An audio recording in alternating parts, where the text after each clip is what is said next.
I'm Marin, and this is Post-its and Pens.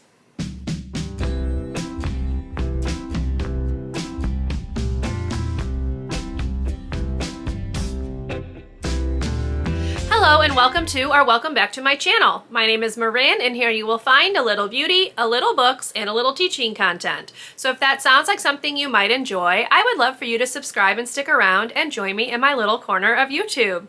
Today's video is going to be my April reading recap, where I go over the books that I finished in the month of April and give you my thoughts and final ratings. So let's go ahead and get into the video.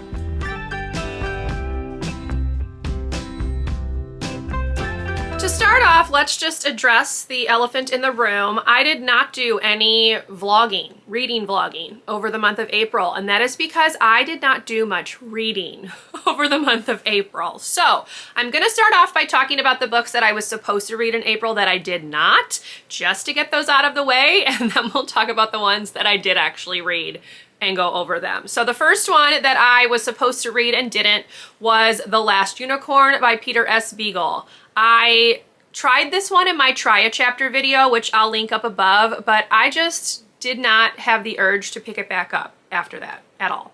So I didn't read it. I turned it back into the library. We'll try it again later in the year because it is on my 22 books to read in 2022 list, but this was just not the time for it, so we moved on from that. The other one that I did not read from my wheel of TBR was Paranormalcy by Kirsten White. Again, I read the first couple chapters. It was interesting enough. If you watched that Try a Chapter video, you'll know that this one did kind of pique my interest a little bit. But again, I just did not feel like picking it up and actually reading it. So I didn't. So that one is also going to just go away for a while, and I will come back and read it at another point during the year because I do have a goal for myself to make sure I'm finishing my wheel of TBRs. And even though I didn't finish in April, that doesn't mean that I can't read it later in the year. So you may see it again, but for now, it's going. Okay, the final book that I was meant to read as part of my wheel of TBR is this one right here. This is Eon by Allison Goodman. Now, I have been reading this one. I was taking it like 50-page chunks at a time. So I'm right here. I have this much left. This is high fantasy, and that's not something that I tend to gravitate towards, and because of that, I just wasn't feeling compelled to pick this up. It's also over 500 pages. That was its Wheel of TBR prompt. I had a feeling it might be difficult for me to actually get into because I know myself, but yeah, that's about all I can say about it. I was hoping to be able to get it done, but it just didn't happen. So it is what it is. This book has 531 pages, and I am currently on page 317. So I do have a goal to try to finish this up this coming week as part of the Final Book Support Group read along. This is the first book in a series, but I own the second one. So we'll see. We'll see if I can't finish this one up in the first week of May and go ahead and move on from it. It's not that I'm not enjoying it. It's just not my favorite genre. And because of that, I feel no compulsion to like pick it up and keep going. So there you go. However, let's talk about the books that I did read, and we're going to start off with my least favorite to my favorite. That's how we're going to roll through this. So my least favorite of the month was All Her Little Secrets by Wanda M. Morris. I read this one as part of the Literally Dead book club. It was the pick for April, and I just really didn't like this one. Well, I shouldn't say I didn't like it. I was listening on audio, and I was perfectly content to just stop the audio and go on with my life, pick the audio back up the next day. Like, there was no rushing for me to get through this. And for a thriller, I expected there to be a bit more of a pull for me, and there just was not. So this one follows a woman, a black woman, who works for a company. She's having an affair with her boss. Her boss is found dead, and she's basically trying to figure out what happened, who killed him, why was he killed, that kind of thing. It's a legal drama, legal thriller, if you will. We have flashbacks to like her past because she's got some secrets that happened when she was growing up. So we're flashing back to that. And there's a lot of talk about racism in the corporate world, and I thought that that was very well done. The author is Black herself, so this is own voices. But yeah, I didn't really like the main character. I felt like for someone who was like Ivy League educated, she was kind of dumb, and I was just frustrated with a lot of her decisions. So not my favorite, but I did give it 3 stars. And I do want to read something else from the author because I think her writing was good. I just did not like this particular character or setup. So, you know, there you go. My next favorite, or least favorite, I guess, you know, we'll say my next favorite, going from the bottom to the top. So coming in at number 4 is the 4th Nancy Drew book, which is The Mystery at Lilac Inn.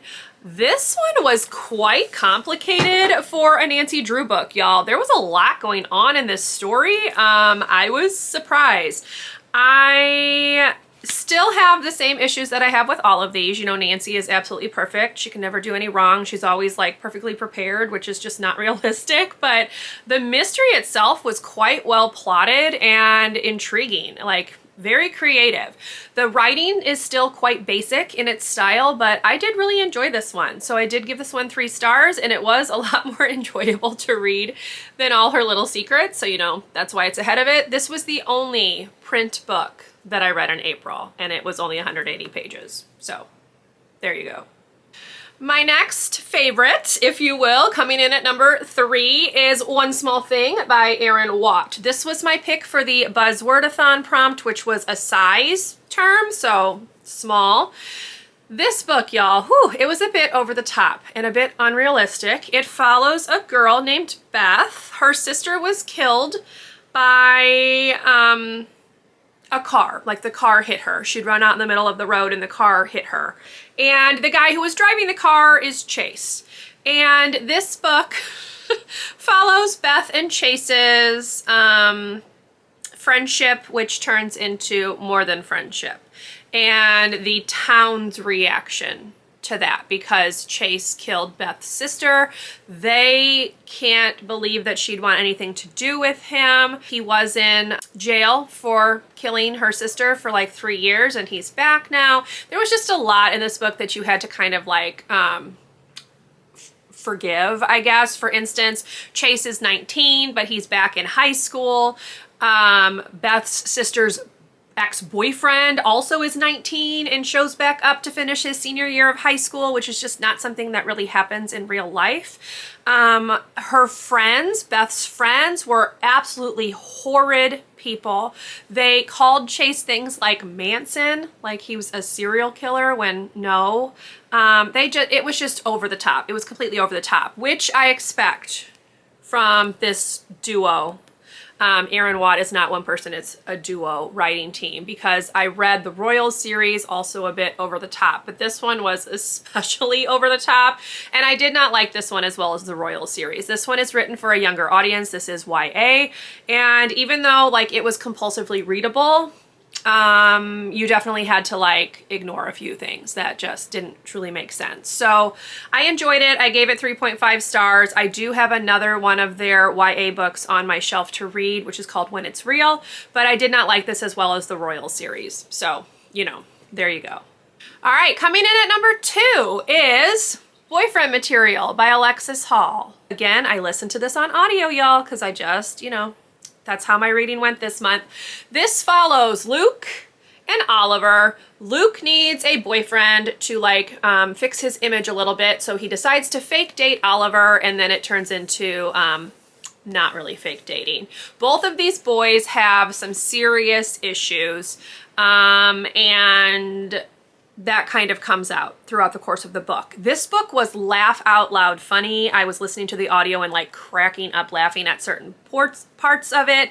The narrator did a great job with the story, and I really, really liked this. And I have pre-ordered the sequel, which is Husband Material, which is coming out later this year, because I am curious to see where their story is going to go. But definitely enjoyed this one, would recommend it. Now, I kind of went in thinking this might be similar to Red, White, and Royal Blue. It is not, but I did enjoy it all the same. Red, White, and Royal Blue is one of my favorite books of all time. This one was good. I gave it 4 stars. I would recommend, and as I said, I'm looking forward to the sequel. And my favorite of the month, not that I had many to choose from, but my favorite of the month coming in at number 1 is Aurora Rising by Amy Kaufman and Jay Kristoff. This is the first in the Aurora Cycle series. I listened to this one mostly on audio. That's how I tend to do a lot of their books. I listen to the Illuminae files on audio as well. But this one has switching viewpoints, so we have multiple POV.